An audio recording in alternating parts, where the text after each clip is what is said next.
Of you मेरे प्यारे विद्यार्थियों। जैसा कि आपने कई बार रिक्वेस्ट किया, कॉल किया, व्हाट्सएप किया कि सर आज पूरा विश्व इस चाइनीज वायरस कोरोना से पीड़ित है, जिससे पठन पाठन बहुत डिस्टर्ब हो गया है। प्लीज़ सर कुछ वीडियो बनाइए और हम लोगों का मार्गदर्शन कीजिए, जैसा कि आप अभी तक करते चले आ रहे थे कॉलेज में, कोचिंग इंस्टीट्यूट में, जो अब बाधित हो गया है। आपकी बहुत ज़रूरत है सर। इस स्नेह को देखकर मैंने निर्णय लिया कि निश्चित रूप से आप लोगों के लिए मैं कुछ करूँगा। तो मैं अपने घर से ही आपको वीडियो बना करके कुछ ज्ञानवर्धन करना चाहता हूँ, जिसे आप लोग समझें। अभी आपने पार्ट 1 टॉपिक में पढ़ा डिग्री क्या है और डिग्री कितने प्रकार की होती है, राइट। एक बार पुनः रिवीजन करते हैं आप 2 से 3 मिनट के अंदर, फिर नेक्स्ट टॉपिक चलते हैं। आपने डिग्री में पढ़ा था कि डिग्री किसे कहते हैं। तो हमने आपको पढ़ाया degree is the form of adjective. Degree is the form of adjective, जिसे आप इस रूप में कह सकते हैं, डिग्री एक एडजेक्टिव का रूप होता है। अगर किसी व्यक्ति को कहा जाए कि आप इंस्पेक्टर के रूप हो, तो क्या करेगा? जो काम इंस्पेक्टर का होगा वो काम वो करेगा। उसी प्रकार से डिग्री किसका रूप है? डिग्री आपका एक एडजेक्टिव का रूप होता है। डिग्री आपके एडजेक्टिव का रूप होता है, अर्थात जो काम एडजेक्टिव में होता है वही काम डिग्री में होता है। क्वेश्चन आया सर एडजेक्टिव में क्या होता है? आपने प्रीवियस क्लासेस में पढ़ा हुआ है, फिर भी आपको हम बताएं कि एडजेक्टिव में क्या होता है। Adjective is a word which qualify any noun or pronoun। Adjective वह शब्द है जो किसी व्यक्ति की या वस्तु की, जिसे हम नाउन बोलते हैं, अथवा दूसरे शब्दों में प्रोनाउन की विशेषता बताने का कार्य करता है, उसे एडजेक्टिव कहते हैं। तो डिग्री में भी किसी व्यक्ति की, वस्तु की, स्थान की विशेषता को दर्शाया जाता है, राइट। अब टॉपिक आता है कि sir how many types of degree. तो आपने पढ़ा there are 3 types of degree. First positive degree, second comparative degree,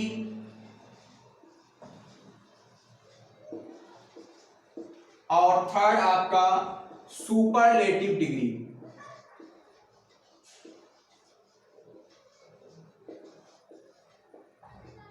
ये 3 प्रकार की डिग्री आपकी है। पहला आपका पॉजिटिव डिग्री, सेकेंड आपका कंपैरेटिव डिग्री, और थर्ड आपका सुपरलेटिव डिग्री। क्वेश्चन आता है कि सर पॉजिटिव डिग्री को आपने भी इसके पहली वीडियो में पढ़ाया, तो पॉजिटिव डिग्री को आपने पढ़ लिया कि पॉजिटिव डिग्री में क्या है, पहले ये जान लीजिए। आपको बताया गया था जैसा कि positive degree is the actual form of adjective. Adjective के असली रूप को कहते हैं पॉजिटिव डिग्री, जिसमें 2 व्यक्ति या 2 वस्तुओं की आपस में तुलना करा करके दोनों के गुणों की या अवगुणों की समानता या असमानता को दर्शाया जाता है, राइट। अब क्वेश्चन आता है कि सर ये रियल अवस्था क्या है, एडजेक्टिव का असली अवस्था क्या है। तो आपको पढ़ाया गया जैसा कि ग्रेट है, जैसा कि आपका ग्रेटेस्ट है, जैसा कि आपका ग्रेटर है। तो इसमें असली रूप कौन है? असली रूप आपका ग्रेट है। क्यों? क्योंकि ग्रेट से ईएसटी को जोड़ करके ग्रेटेस्ट बना है, और ग्रेट में ही ईआर जोड़ करके आपका ग्रेटर बना है, इसलिए आपका असली फॉर्मेट ग्रेट है। तो यहां पे पॉजिटिव डिग्री कौन है? ग्रेट है, जो आपको प्रीवियस वीडियो में हमने आपको पढ़ाया था। अब हमको पढ़ना है, ये पॉजिटिव डिग्री कंप्लीट हो गई, हमें पढ़ना है कंपैरेटिव डिग्री। तो हम बात करते हैं कंपैरेटिव डिग्री की कि सर कंपैरेटिव डिग्री क्या है। तो कंपैरेटिव डिग्री क्या है पहले ये जानेंगे।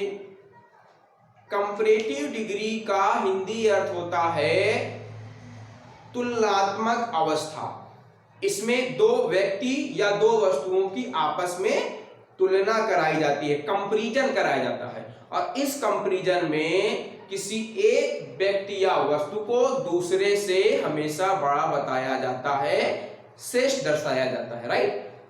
कंपैरेटिव डिग्री में 2 व्यक्ति या 2 वस्तुओं की आपस में तुलना करके उनके गुणों या अवगुणों को में से किसी एक को श्रेष्ठ या बड़ा दर्शाया जाता है।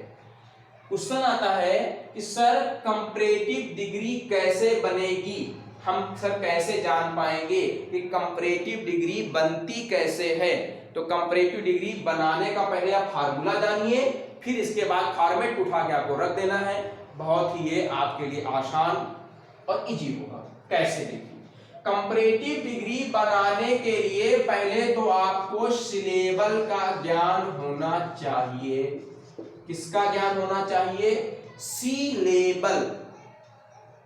Syllable SYLLABLE SYLLABLE syllable. Syllable का हिंदी अर्थ होता है शब्द खंड। क्या होता है? शब्द खंड। क्वेश्चन आता है सर इसका क्या तात्पर्य है? इसका बहुत बड़ा तात्पर्य, इसी से आप पॉजिटिव से कंपैरेटिव और सुपरलेटिव बना सकते हैं। तो पहले हम जानेंगे सिलेबल शब्द खंड क्या है। वे एडजेक्टिव, क्योंकि एडजेक्टिव भी डिग्री है, ऐसा एडजेक्टिव जिसमें एक से अधिक सिलेबल पाए जाते हैं। ऐसा एडजेक्टिव जिसमें एक से अधिक सिलेबल पाए जाते हैं, उस एडजेक्टिव के लास्ट में क्या करना है? आपको एडजेक्टिव के लास्ट में आर या ER को जोड़ करके कंपैरेटिव डिग्री का निर्माण करना होता है। इट मीन्स आप ऐसा कह सकते हो कंपैरेटिव डिग्री बनाने का फार्मूला सिलेबल पे डिपेंड है। सिलेबल पे कैसे? जैसे आपका हमने कहा सिलेबल शब्द खंड। क्या किसी शब्द में एक से अधिक शब्द खंड हो सकते हैं? यस, हो सकते हैं। कैसे? लेकिन याद रखना है कि वो शब्द आपका एडजेक्टिव ही होना चाहिए। सिलेबल तो नाउन में भी हो सकता है, सिलेबल प्रोनाउन में भी हो सकता है, बट हमें केवल एडजेक्टिव से मतलब है। क्यों? क्योंकि एडजेक्टिव ही आपकी डिग्री है। तो ये ध्यान रखना है कि वो सिलेबल आपका एडजेक्टिव वाला होना चाहिए, वो शब्द आपका एडजेक्टिव वाला होना चाहिए। कैसे? जैसे एग्जाम्पल के रूप में आप ले लेते हैं ग्रेट। एग्जाम्पल के रूप में आप ले लेते हैं लार्ज। एग्जाम्पल के रूप में आप ले लेते हैं हार्ड शिप। एग्जाम्पल के रूप में आप ले लेते हैं कंफर्टेबल। राइट? अब आप देख रहे हैं कि एक शब्द दिया है ग्रेट, एक शब्द है लार्ज, एक शब्द है हार्डशिप और एक वर्ड है आपका कंफर्टेबल। क्वेश्चन आता है कि ग्रेट पहले ही जानेंगे, जितने भी वर्ड दिए गए हैं ये एडजेक्टिव होना चाहिए, विशेषण होना चाहिए, किसी की विशेषता बताएंगे। महानता किसी की विशेषता है, लार्ज भी किसी की विशेषता है, हार्डशिप भी कोई विशेषता है और कंफर्टेबल भी विशेषता है। राइट? अब हम देखेंगे कि ग्रेट को हमने कई बार में प्रोनाउंस किया। सिलेबल है क्या?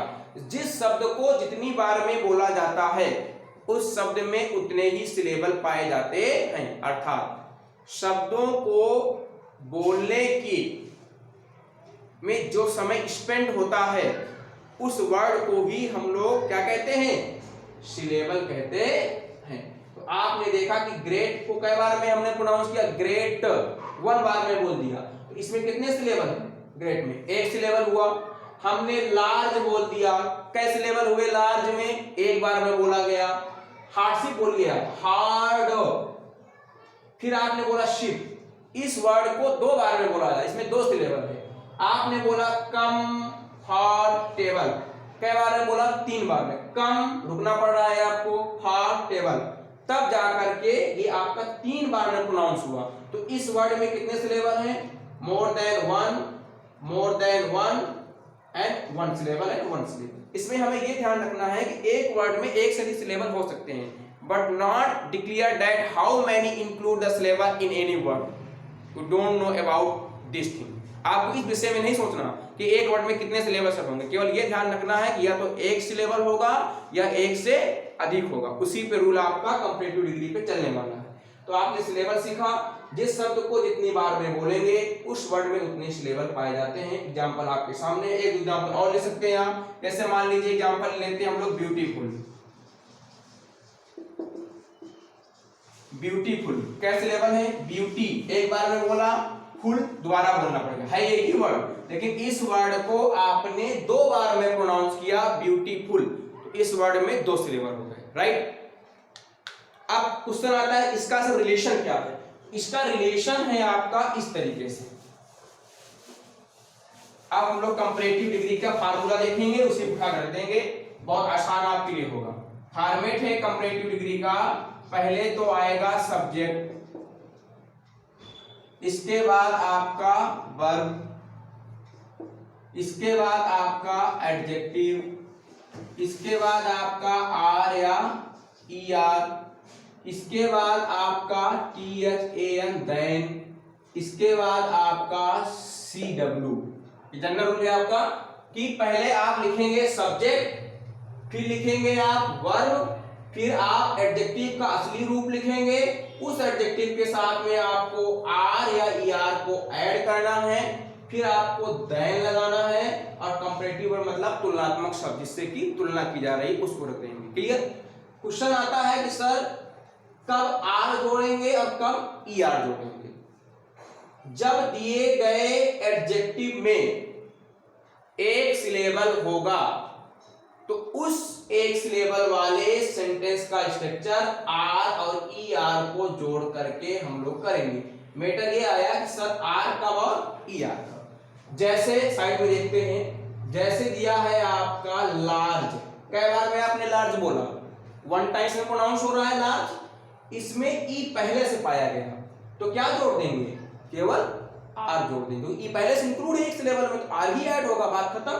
तो आप इसको लिख देंगे लार्ज में केवल ई जोड़, ई पहले से था, केवल आर ऐड कर देना था, तो लार्जर देन हो गया, बन गया कंपैरेटिव डिग्री। अभी पूरा एग्जांपल देखेंगे। अब हम बात करते हैं ग्रेड। कई बार में बोला? एक बार में आपने ग्रेड बोला, और इस ग्रेड में ई पहले से नहीं है, तो क्या जोड़ेंगे?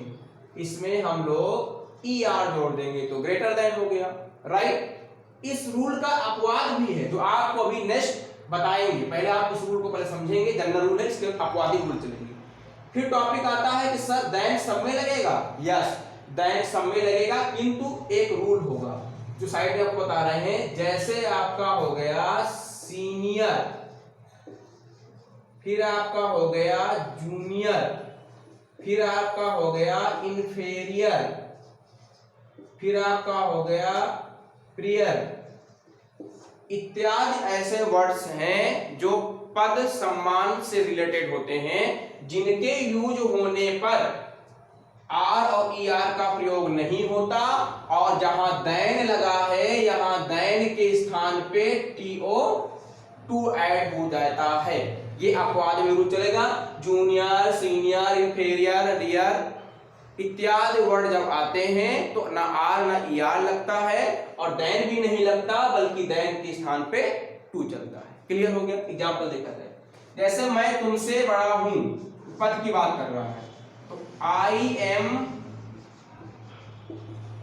सीनियर, जहां पे दैन था यहां क्या होगा? To you. और जनरल रूल की बात करेंगे तो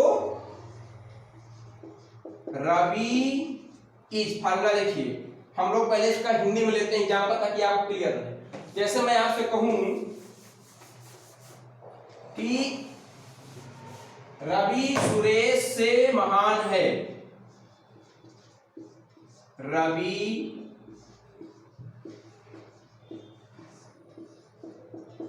सुरेश से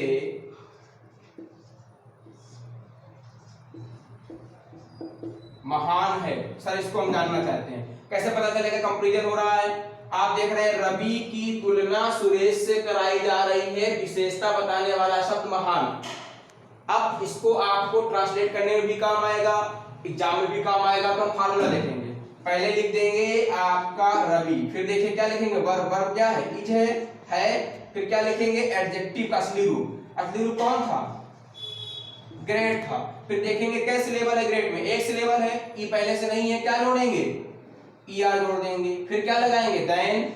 फार्मूला देखना है बस, किससे कंपैरिजन हो रहा है? सुरेश। क्लियर?